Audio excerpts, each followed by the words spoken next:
Good day everyone, my name is Chris Daniel Sumawang and I'm a student nurse from Tarlac State University from BSN 2B, and for today I will be performing a performance evaluation checklist about the urinalysis using acetic acid and Benedict solution.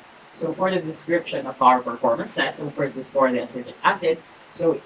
Urine test acetic acid is a test used to determine any presence of albumin proteins into the urine. And next is for the Benedict solution. It is a test used to determine any presence of glucose or sugar into the urine. So if glucose or sugar is to be seen into the urine, it indicates diabetes mellitus. And now we will proceed to our purposes of our performances. So for the acetic acid, it is used to determine or detect any presence of albumin into the urine sample, which may indicate PIH or pregnancy-induced hypertension, the preeclampsia, the pregnancy-associated hypertension, or toxemia. So those four names are all the same. Okay, and now for the Benedict solution, it is a test used to detect any presence of glucose into the urine. Okay, and now we will proceed to our materials. Okay, so for our materials, we do need to have first is the test tubes, the test tube holder, the 10% acetic acid solution, the Benedict solution. Next is the alcohol lamp. Next is two droppers, the urine specimen. Okay, so it should be taken early morning urine and midstream flow. And lastly is a match or a lighter. But for this instance, we will be using a lighter. Okay, and now we will proceed to our actual performance. So for our assessment phase, so first thing that we need to do is we need to assess if the urine specimen was taken before meals or midstream flow for more accurate results. Okay, and after that, we'll move on to our planning phase. So we need to prepare and place all of our materials needed for the procedure. Okay, we have done that. So our all materials are in here in our CHN bag. Okay, and now we will proceed to our next step, which is I need to introduce myself to my client and I need to verify my client's identity as well as what we're going to do, why is it necessary, and how the client can cooperate. So for example, I have a client here. Okay, so good day po sir, my name is Christina Lam Sumawang po and I'm a student nurse from Benedict University. So for today po, I will be your student nurse. Is that okay po? Okay, so thank you po. So may I know your name po? Okay, so your birth date po? Okay, so may I see yours man po? Okay, thank you po. No? So for today po, we will be conducting a urinalysis po using acetic acid and Benedict solution. So ginagawa po natin ito sir para po ma-detect natin if there are presence of albumin proteins po or glucose po or sugar sa atin pong urine. Okay po? Okay, thank you po. So will you cooperate with me po sir? Okay, that's good po, no? And after that, I will need to place a paper lining on top of my table or on over to the table or any clean and flat surface from the client, and we will need to do it clean side out. Okay, so let's move this specimen for a while.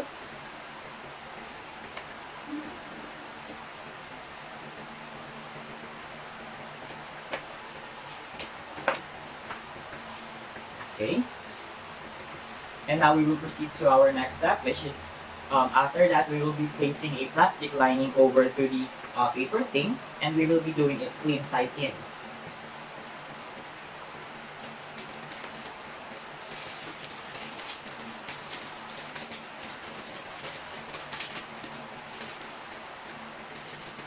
Okay, and now we will proceed to our next step, which is we will be placing our CHN bag over to the plastic lining, and we will be tucking the handles of the bag underneath the bag to avoid future interference during the entire procedure. Okay.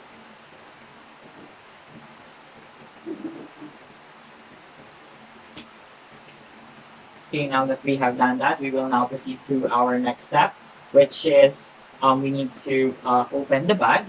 Okay. And we will be taking out our towels. Okay. Our towel. For this instance, we will be using um, an alcohol for our hand washing. So let's take out our alcohol. Okay. And also we will be taking out our apron. Okay. And now we will proceed to our next step, which is I need to do thorough hand washing. Okay, and after that, I will need to dry my hands and I need to put on the apron. Okay, so for this instance, we will be using our hand wash, our alcohol for the uh, other for substitute for the hand washing. Okay, okay, let's dry our hands. Okay, now that we are done, we will need to um, put on our apron.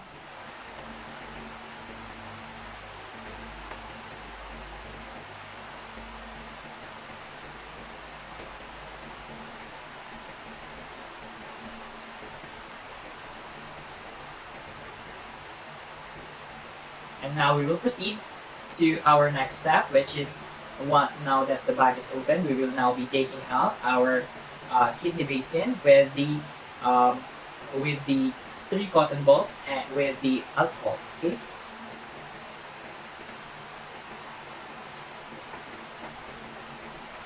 Also, after that, we will be also taking out our droppers as well as the test tube and the test tube holder.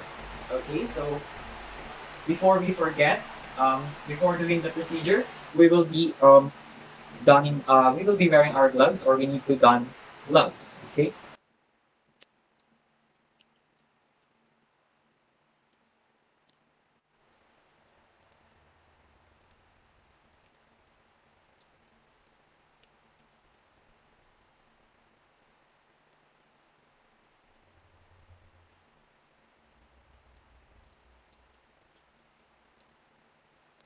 Okay.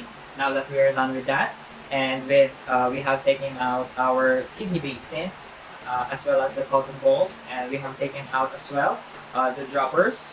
Okay, the droppers as well as the test tubes that we will be using for the acetic acid test and the Benedict's test. Also, we have taken out our test tube holder. Okay, now we will be taking out as well the acetic acid, the Benedict solution. Okay, and our urine specimen, the alcohol lamp that we will be using, the match, and okay, I think that's all.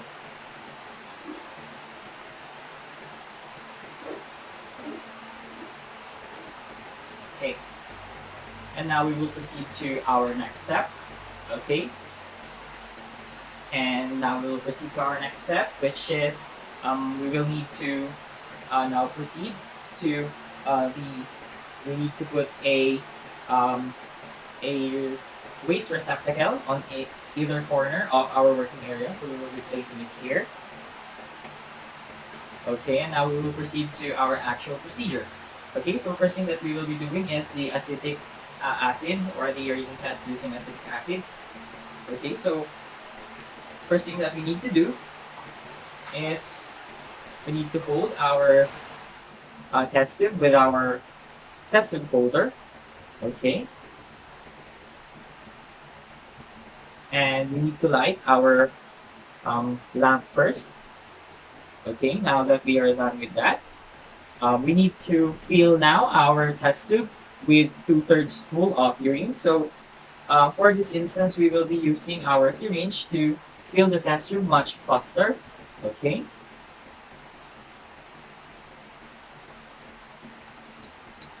So we need to fill it about 2/3 of urine. Okay.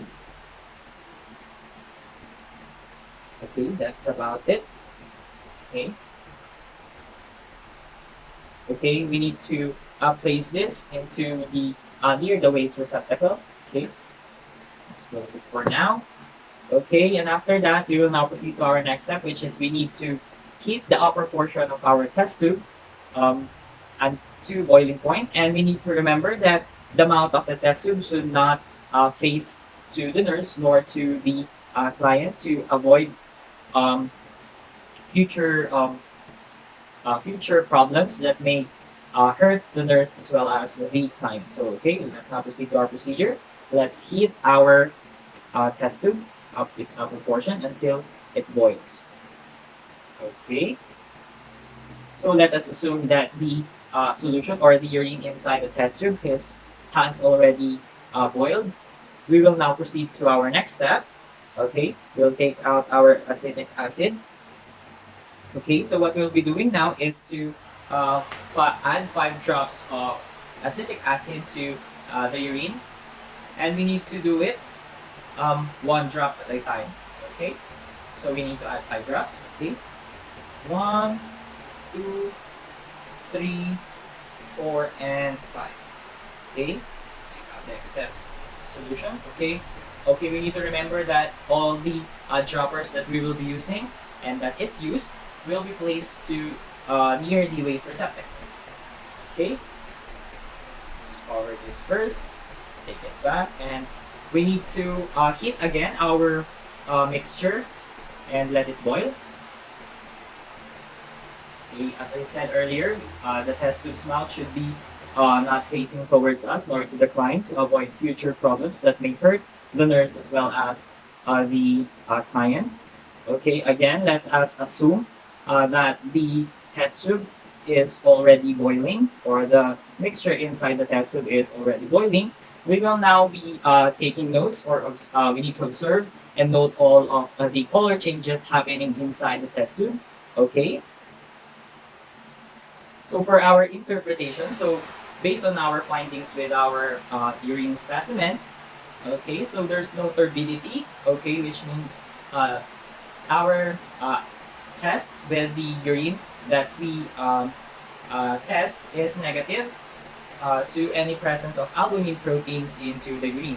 So if we do so encounter any presence, so if we have encountered faint turbidity, it means the client is positive 1 for the presence of albumin in the urine. And if we saw a moderate turbidity, it indicates positive 2 for presence of albumin protein into the urine. And if we saw heavy turbidity, it means we have a positive 3 for the presence of albumin protein into the urine. And if we saw a solid or opaque color, it indicates positive 4 for any presence of albumin proteins into the urine. Okay, now let's move this aside and dispose this to the waste receptacle. Okay, as well as the test tube. We will be washing that after. And now we will proceed to our Benedict's solution. Okay, so we will be getting again our test tube and place it and pass it here to our test tube holder. So again, we'll be using our droppers.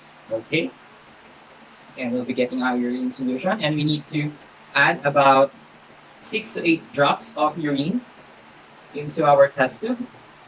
Okay, so 1, 2, 3, 4, 5, 6, 7, and 8. Okay, that should do it. Okay.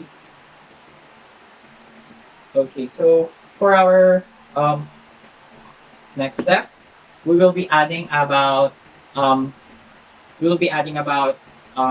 to 5 ml of Benedict solution to our test tube. Okay, so for this instance, we will be using this. Okay, so let's assume that this is a new dropper or syringe. Okay, we will be just using this for more accurate measurements of the 3 to 5 ml of Benedict solution that we will be adding to our test tube. Okay, so we will be adding 3 to 5. Okay, let's just do 3 for now. Okay, I think that should be enough. Okay, let's place it again to the near the waste receptacle, and now we'll need to do our procedure. Okay, again, we need to heat our test tube. We need to pass the test tube over to the flame. Okay, and let it boil again. Okay, so let us assume that the test tube is the mixture inside the test tube is already boiling. Okay. Okay. There's another option for this. We could use we could keep it in to the boiling water bath, but it will consume more time, which is 5 minutes. So we will be using our alcohol lamp to do it much faster. So we will be boiling it for 2 minutes. Okay. So let us assume that the test tube has already been boiling for 2 minutes. We will be taking out our test tube out of the flame. Okay. And after that, we will need to um, let it sit or stand for 1 minute. Okay, let's put off our fire. Okay, so let us assume that 1 minute had already passed. Okay, we will look now for our interpretation. We need to observe and note for any color changes. Okay, so based on our findings, okay, for the interpretation, if we saw a clear blue, the findings is negative, meaning the client doesn't have any presence of sugar into the urine.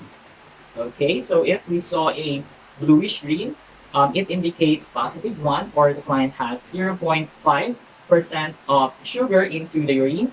And if we saw a yellow green, it indicates a positive 2, or the client has 1% of sugar in the urine. And if we saw a orange, the client has is positive for positive 3 for or about 1.5% of sugar into the urine.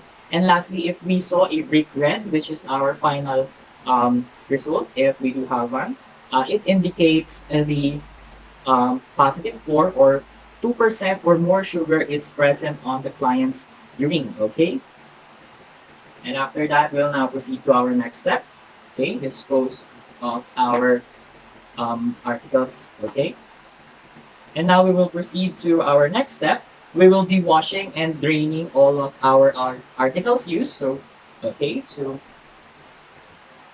let's say, for example, I have already taken this to the washing room, or to the where we will be washing and draining all of our articles. Okay, let's dispose it just now. We will be disposing as well as the waste receptacle. Okay, and after that, we will need to perform again hand hygiene, or we need to perform hand washing. And after that, we will be draining, or we will be again drying our hands. Okay, let's take out our gloves.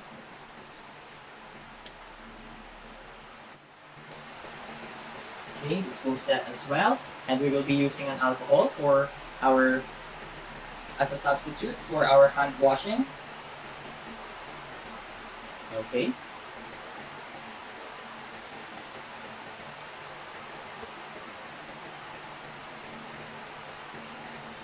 Okay, before we forget, let us add these droppers to the equipments to be washed. Okay. And now we will proceed to our next step. We will be replacing all of the articles used into their proper storage area inside the bag. Okay, let's start with let's open the bag again. Let's start with the kidney basin. Okay, the Benedict solution, the acetic acid, the cotton balls. Okay, this goes to the washing again. Okay, let's put our alcohol in there too, as well as the towel should be placed to the linen hamper or the washing area as well. Okay, let's place our alcohol burner back, and the match or the lighter. Okay, and after that, we will now move on to our next step, which is we need to um, now that we have placed all of our equipments inside the bag, we'll now proceed to our next step, which is we need to remove now our apron. Okay.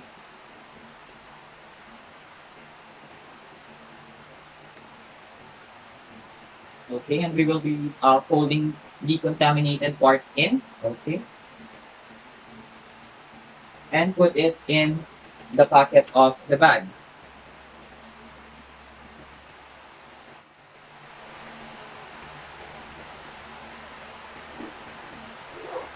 Okay, and after that, we will now proceed to our next step. Okay, let's dispose our urine sample as well. Okay, let's move our bag for a bit. Okay, we will be folding now the plastic lining that we have placed. Okay, we need to fold the plastic lining used top end, and we need to place it between the bag as well as its cover. Okay. Place the bag again. Okay, let's put it here, as well as this, our paper lining. Place it here. And after that, we are now ready to close the bag. Okay, let's close it. And after that, we need to complete our records and we need to document our records into the client's record. Okay, so for example, we have our record here. Okay, we will be writing um, the results of the test. Okay, and after that, for our evaluation, we need to ensure. Okay, we need to ensure that we educate our client with the procedure and as well as the results. Okay. And that's all for the performance of the Benedict solution as well as the acetic acid. Again, my name is Chris Daniel Sumawang and I'm a student nurse from Urinalysis State University. Thank you.